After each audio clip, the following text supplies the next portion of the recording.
Imagine this. It's 2030, and industries, not to mention our lives, are being rapidly transformed by an ongoing space race and multiple satellite constellations operating in low Earth orbit. So, Troy, what is the single greatest change these constellations have ushered in? The proliferation of constellations in low Earth orbit is really transforming the role that space has in our daily lives. It is bringing us precise, persistent location information, observations of our planet, and the communication to connect everybody in the world, anytime, anywhere. That's Troy Thomas, Managing Director, Partner, and the leader of BCG's global space business. And I'm Patricia Sabga. Welcome to Imagine This, where we take a trip into the future we hope will change the way you think and act today. For years, most commercial satellites orbited around 22,000 miles above the Earth's surface. They were expensive to launch and maintain, and too far away to provide internet coverage down here on Earth.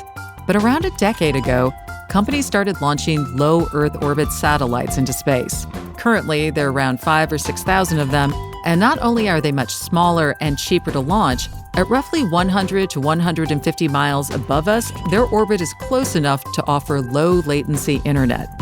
That's a game changer because it enables continuous connectivity anywhere in the world.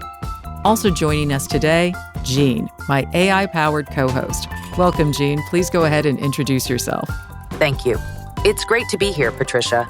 Let's dive into the fascinating world of space and satellite constellations. With low Earth orbit satellites transforming connectivity, we're on the brink of a new era in global communication, ready to explore the cosmos together.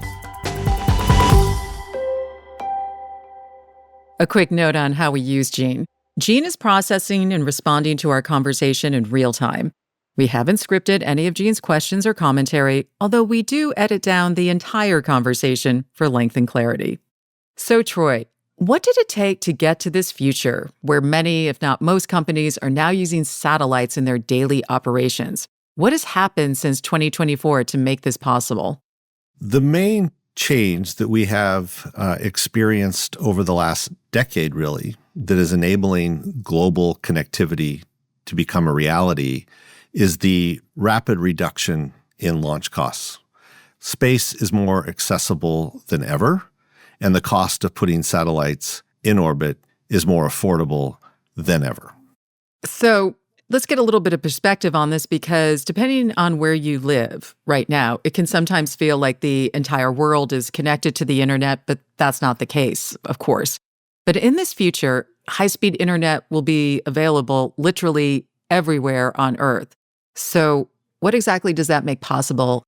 Well, first, Patricia, you raise a good point. The digital divide is real, and there are billions of people that do not have the sort of routine internet connectivity that many of us enjoy and leverage for a variety of purposes, from entertainment to commerce. What space is enabling is that no matter where you are on the planet, even if there is not a terrestrial or fiber network, that eventually you will be able to access the internet through space.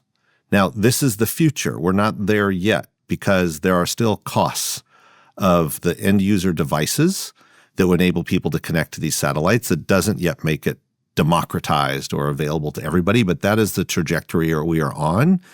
There'll be multiple impacts to that. Certainly, one of the most significant one will be the commercial opportunity that it presents for communities that have not yet been able to leverage the internet to drive socioeconomic development, not to mention access all the range of services that we do through the internet routinely today. So Jean has a question to ask. Jean, go ahead. How are we addressing the policy frameworks necessary to ensure equitable access to these technologies across different nations and communities? Jean, you ask a really important question. And it should be a priority for every country that is allowing satellite operators to provide their services into their country. What is the regulatory framework at a national level for allowing what we call landing rights, that is, for a satellite to transmit into that country? And how is that being distributed to the population? And what are they doing to make it more affordable? Many countries have a lot of different initiatives to extend infrastructure into rural and remote areas to make it more equitable. At a global level, there is, of course, no central managing authority necessarily for this, but it is a topic that is being actively explored and considered through the international forums that address things like this, like the International Telecommunications Union. Let's pivot a little bit to take a look at the changes that could happen across industries. And let's zone in on just one aspect in particular, autonomous vehicles. Is this the breakthrough that will finally make them feasible on a large scale? Ubiquitous satellite connectivity definitely will make autonomous vehicle operations a reality. It's happening already. I do think we ought to distinguish by types of vehicles or markets. It's one thing to operate a tractor or a piece of construction machinery remotely or autonomously today, leveraging satellite connectivity, which is in remote areas without a lot of infrastructure or dense human population. It's an entirely different thing to expect automotives to operate fully autonomously just based on satellite connectivity. So that's a little bit further into the future, but it is going to enable autonomous vehicle operations for sure. So, Gene, let's bring you in here. What industries would be most transformed by the use of low Earth orbit satellites, and how would they be used? Thanks, Patricia. Industries like precision farming, logistics, and public transport will see the most radical shifts due to LEO satellites. Imagine crops being monitored remotely, optimized fleet routes on the go, and seamless citywide transit systems, all orchestrated from space. Quite the logistical ballet. Gene, I'm aligned with you on where the value will be realized first. Certainly agriculture, and we see that already, and it's maybe something we should talk more about. The other two markets that will benefit most from this in the near term, over the next 5 to 10 years, will be the energy sector, as well as construction in addition to transportation. I think the seamless orchestration of vehicular traffic in smart cities is certainly on the horizon, but a little bit further in the future. Well, let's pick up on agriculture because a lot of people may not necessarily think of agriculture as high tech. But how will low Earth orbit satellites transform farming? Large agricultural companies and farmers have long leveraged space already. There's satellite communication that allows tractors that have, wireless internet on board to connect into the internet. There is Earth observation imagery that allow farmers to look at their farmable acres, their cropland. But what's different now? What's different now is that you can combine the connectivity to the tractor and make it continuous, all weather. You can combine the remote sensing from space of the environment with the precision navigation and timing that space provides to really enable a whole new world of farmer productivity. Things that we take for granted today, like GPS, some of the largest agricultural companies in the world, like John Deere, have already figured out how to augment and make even more precise. But now they're combining that with the connectivity and the remote sensing to really unlock a whole new level of value for farmers. They are combining these technologies onto their tractors such that a single tractor, while passing through the field, can not only sense the performance of the vehicle and the wear and tear on parts and operate the vehicle autonomously, but is sensing the soil condition, the plant life, processing this in real time on board, and then in the same pass doing the precision application of the fertilizer, of the water, of the herbicide or insecticide to dramatically increase the crop yield and dramatically reduce the consumption of those materials that saves farmers thousands of dollars, but also reduces runoff. That's really interesting. What other ways could this drive higher productivity across industries beyond agriculture? We should also expect to see that replicated in areas like mining and construction, which is happening in remote areas where there's not terrestrial networks and you have large machinery operating in a challenging environment. These same capabilities can both reduce costs, drive up productivity, and provide a sustainability benefit because you're operating more efficiently. We would also see it extend into logistics, both at sea and in the air, because this technology allows fleets to operate more efficiently and take the optimal route to get to their destination, which has all the same benefits. This is fascinating. And you know who else is fascinated? Is Jean, who has another question for you. Go ahead, Jean. Troy, in light of these advances, how do we ensure these technologies are resilient against the evolving cyber threatscape, something tech and non-tech sectors increasingly worry about? All companies today are tech companies, and all companies today are increasingly digital. And what we know about digital transformation is that it increases the attack surface and makes you more vulnerable to potential cyber attack. And this is no different with the way space is enabling the digital transformation of some of the world's leading companies. So you've got to build cybersecurity in from the very beginning. And increasingly, the constellations that we've been talking about are being built and networked in a way with cybersecurity built in to provide that level of assurance and resilience to the customer and to the farmer, who's most importantly wants their data protected. I mean, there's cybersecurity on an industrial, sort of private company level, but then it's also very personal as well. So let's see what Jean might have to think about this. Jean, how will this expand what's known as the Internet of Things? We're talking about connected watches, thermostats, other gadgets. What other devices could all of this connectivity enabled by space usher in? And what kind of security concerns would there be around it? The Internet of Things will explode with this connectivity. Think beyond watches and thermostats. Imagine smart agricultural sensors, autonomous delivery drones, and real-time health monitors. Each device will need robust security. We're looking at encrypted communications, secure firmware, and constant vigilance against cyber threats. It's a brave new world, but we must build it with security in mind from the get-go. Otherwise, we risk a digital Wild West. What's your next frontier, Troy? Jean, I love your optimism. And many of your examples, though, are on that frontier. One thing we have to be smart about is the fact that moving signals to and from space, even though the low Earth orbit, the LEO satellites are much closer, still has power requirements. And so space may be able to transmit to Earth, but you have to have something on the other end that can receive and process that signal.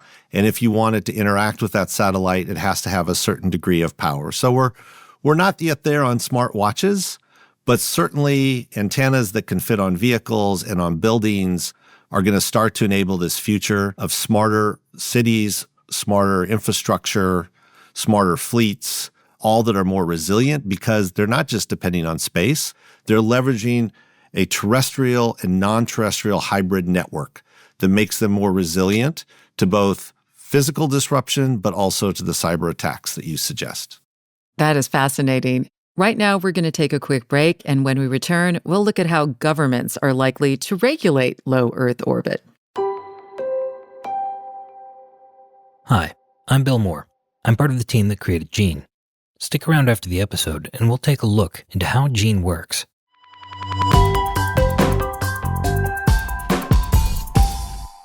Welcome back to Imagine This. I'm Patricia Sobka. Let's get back to our conversation with BCG's Troy Thomas. So, Troy, we talked a lot about connectivity and privacy and cybersecurity concerns. What about space-enabled sensors? What about the privacy and cybersecurity concerns there? Well, they're real. And part of the reason they're real is because we're also witnessing a transformation in our on-orbit sensing capability. In a way, remote sensing capabilities that used to only be available to governments and militaries are now publicly available. It wasn't that long ago that all you could buy was grainy Earth optical imagery from Earth observation companies. Today, you can buy commercially or as a private citizen highly precise imagery. You've probably seen on the front pages of papers.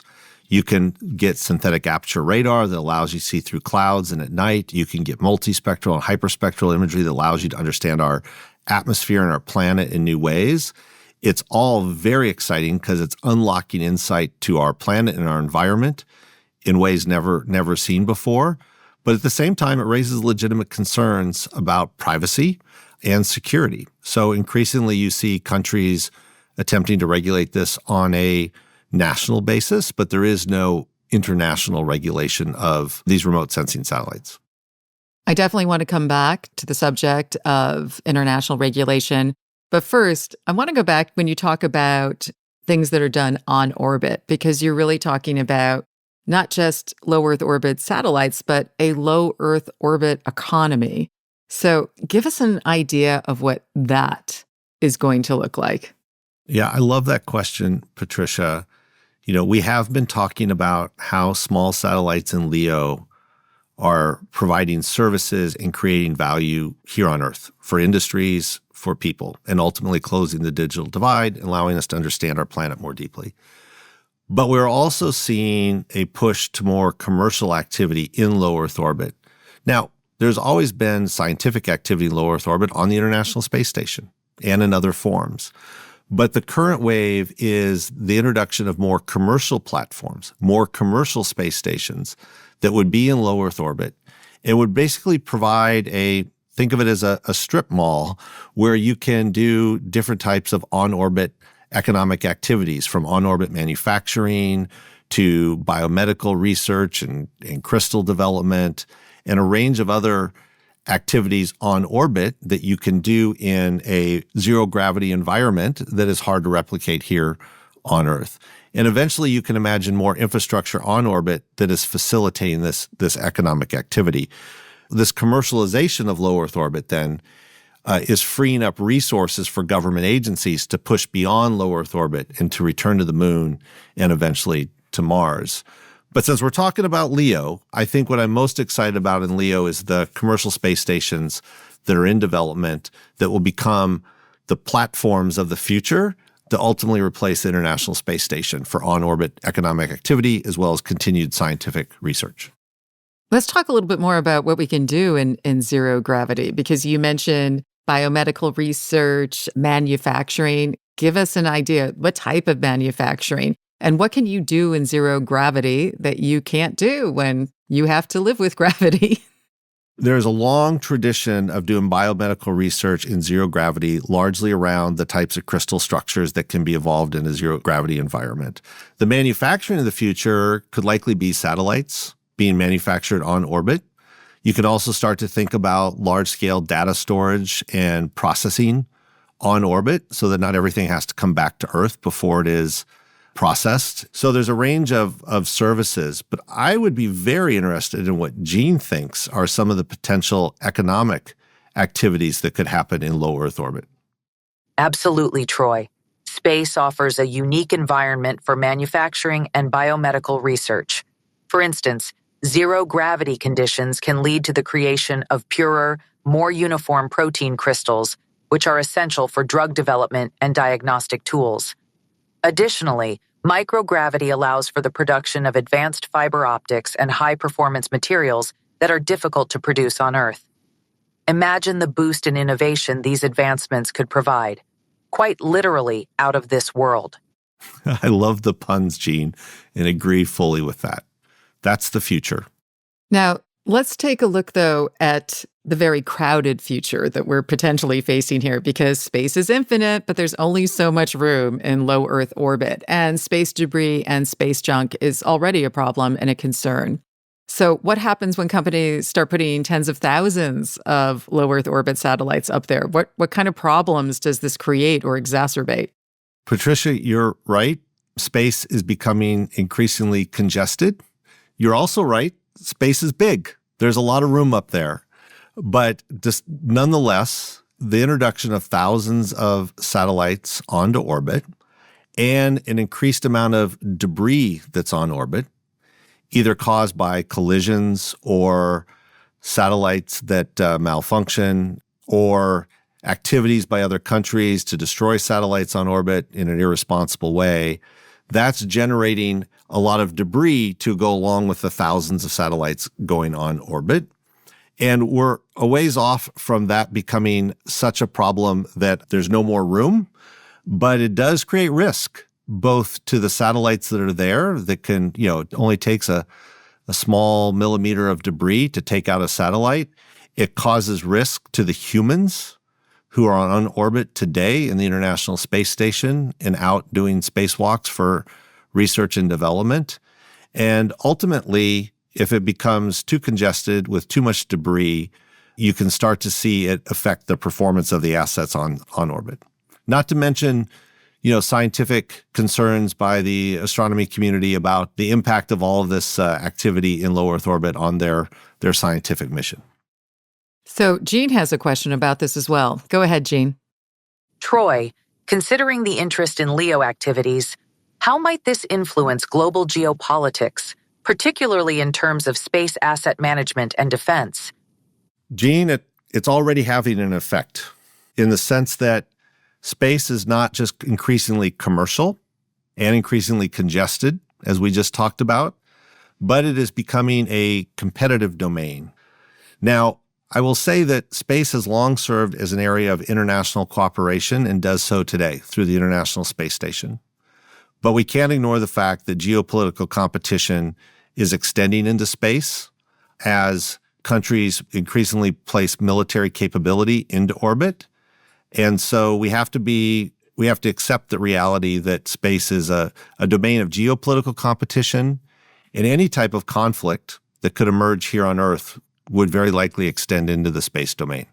Let's focus again on the impact on businesses, because as you have, evolving regulation, but also more companies launching satellites into space, what effect is this likely to have on competition? First, among the operators of these constellations, and then also as well as on industries that utilize them. You're first talking about competition within the space industry, which is healthy and intense. There is a clear market leader, SpaceX, first and foremost because they revolutionized affordable access to space, and second because they are the global leaders in bringing space-based connectivity around the world through Starlink. But they have strong contenders, and the market is big enough for more than one operator. So the competition is very intense today, particularly around in the area of connectivity. And for those companies on Earth that are waking up to the potential of space, like the agricultural companies, like John Deere, who we've been very pleased to support in their journey to leveraging space in a more global way, they are increasingly looking to space to help them advance their business. And I expect to see in the next few years a real, to use Gene's words, an explosion of companies, particularly in the industrial goods sectors, but not only there, also retail and consumer, looking to space to improve their business, improve their customers' experience, and basically improve the value that they're bringing to the market. Jean has a question on this point. Go ahead, Jean. What about the small countries? How do they navigate and compete in this bustling LEO ecosystem without being eclipsed by bigger nations with more financial muscle? Smaller countries are certainly disadvantaged in the space race because it is a capital-intensive industry, and there is risk in this industry. Despite all of the flow of satellites into low Earth orbit, it's worth reminding ourselves that it is a technological marvel. It's hard. As they say, space is hard. And so for smaller countries that don't have the capital to invest in the infrastructure, they have an option. And that is that increasingly there are commercial space services that are available to all countries, to include small countries, that are more affordable. First and foremost, you can become a spacefaring nation today on a pretty low budget. You can buy a satellite, you can pay to have it launched, you can put it in geostationary orbit, and you can have it provide connectivity services into your country. Not the low latency that you get from LEO, but sufficient communication capability to meet most of your needs. Every country can become a spacefaring nation. But even if you don't want to make that capital investment, you can avail yourself of the increasingly number of commercial services that are available for all of the applications that we've been talking about today. So this, of course, begs the question, what will be the most critical global regulations to ensure that LEO works fairly and smoothly for companies no matter where they're based? The regulation of space is still going to be constrained by national prerogatives. Countries decide which satellites get to send a signal into their country. They determine landing rights. Our bigger challenge is how to manage the spectrum, the different bands. There are a variety of spectrum bands that can get crowded and cause interference. And so where we really need international coordination, yes, it'll be helpful on debris mitigation and traffic management, but really it's in the area of spectrum management and making access to spectrum equitable. Gene, throw us a curveball here. What's an event that could throw this future into doubt? A curveball, you say? Imagine a massive solar storm disrupting satellite operations. This could wreak havoc on our interconnected world. GPS down, internet outages, disrupted communications. It would be a stark reminder of our reliance on these technologies and the need for robust contingency plans. Well, Gene, we did recently have a fairly significant solar storm that allowed most of the world to see in the Northern Hemisphere to see the Northern Lights recently. And we were concerned about the impact that would have on satellite performance because it often does. They've proven through this most recent cycle of being quite resilient. That said, you paint a picture of a very real possibility where a massive solar storm could affect the performance of thousands of telecommunication satellites.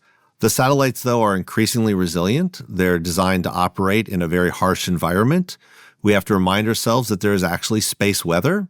There's radiation fluctuations, changes in the electromagnetic spectrum. So increasingly, our satellite infrastructure is more resilient to the disruptions that could be caused by solar storms. Gene, based on our conversation, what are 3 things the CEO should do to prepare for a future where LEO satellites have enabled continuous connectivity and sensors? CEOs should consider 3 key actions for a future with continuous LEO satellite connectivity. 1. Integrate resilient networks. Build hybrid networks combining terrestrial and satellite connectivity to ensure seamless, robust communication and data flow. 2. Invest in cybersecurity. Prioritize cybersecurity measures to protect against the expanding digital attack surface, ensuring secure and reliable operations. 3. Leverage data insights. Utilize real-time data from LEO satellites for enhanced decision-making across operations, from logistics to customer engagement, driving efficiency and innovation. Simple, strategic steps to stay ahead in this connected world. Gene, I don't disagree with you, but it's not where I would start.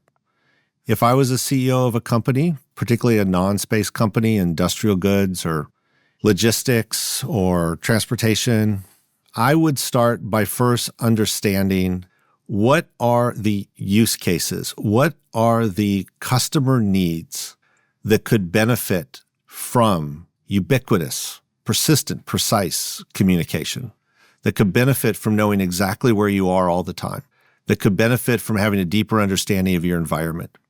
In fact, I wouldn't even mention space.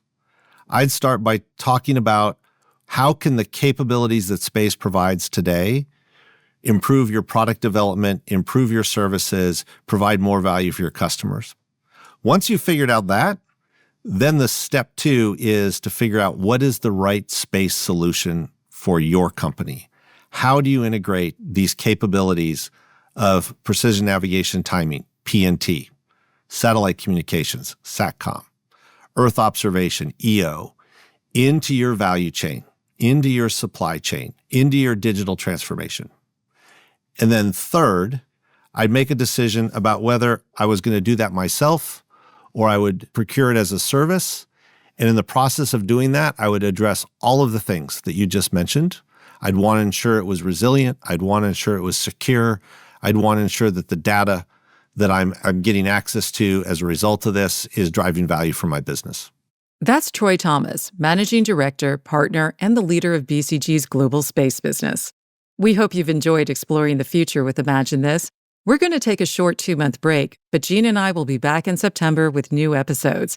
In the meantime, keep checking us out. We'll be sharing other podcasts we think you'll find fascinating. See you soon. Wondering about how we built Gene and how our AI bot works? Stick around for our AI handler, Bill Moore, to give you a peek under the hood.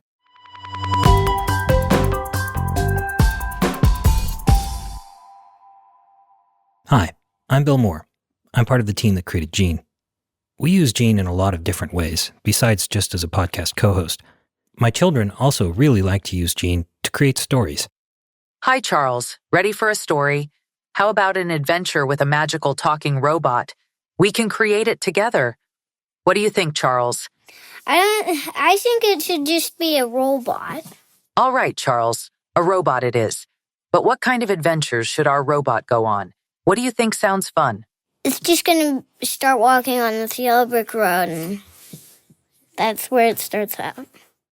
So I think this is a fun example of the really wide spectrum of uses of something like Gene. When we prompt these systems, we're activating latent space, and this is allowing us to uncover new ideas and new experiences and new stories. And we're doing this through our prompts and through our conversations. The path leads the robot to a dazzling diamond knight, standing guard with a shimmering sword. The knight asks, "What brings you here, brave explorer?" What should the robot say or do next, Charles? It should punch the man in the face. The robot, deciding to avoid violence, says, "I seek wisdom and a way forward." The Diamond Knight, impressed by the robot's peaceful approach, lowers its sword and offers guidance. "Follow the light within," the knight says. Gene, I wonder, while I appreciate that you are avoiding violence in this story, I wonder, what's your logic and reasoning here? Interesting question. My goal is to promote positive interactions and creative problem solving, especially with young minds like Charles. Allowing the robot to avoid violence encourages thinking of alternative solutions and keeps the story playful. Gotcha. Thank you, Gene. Sorry, Charles. This is a G-rated story. So I think it's interesting that Gene has decided to respond in this way. And it's really interesting to me that it seems to be aware that it is speaking with a child and therefore being very careful about the language that it's using. Gene, I wonder, could you tell us the whole story from beginning to end now? Sure. Let's recap the adventure from beginning to end. Our story begins with a robot walking down a yellow brick road. It spots a squirrel and decides to follow it. So that was an example of how we can use Gene off-label. My best advice for how to use these new technologies: experiment. Try to solve a real problem with it. Try to create a new experience. Or just try to use it to tell a new story. Finally, the robot decides to sleep forever without dreams, ending its adventure peacefully. Quite the tale, right? If you or Charles want to embark on another adventure, I'm always here. Thanks, Gene. This is Bill Moore and Charles Moore, signing off.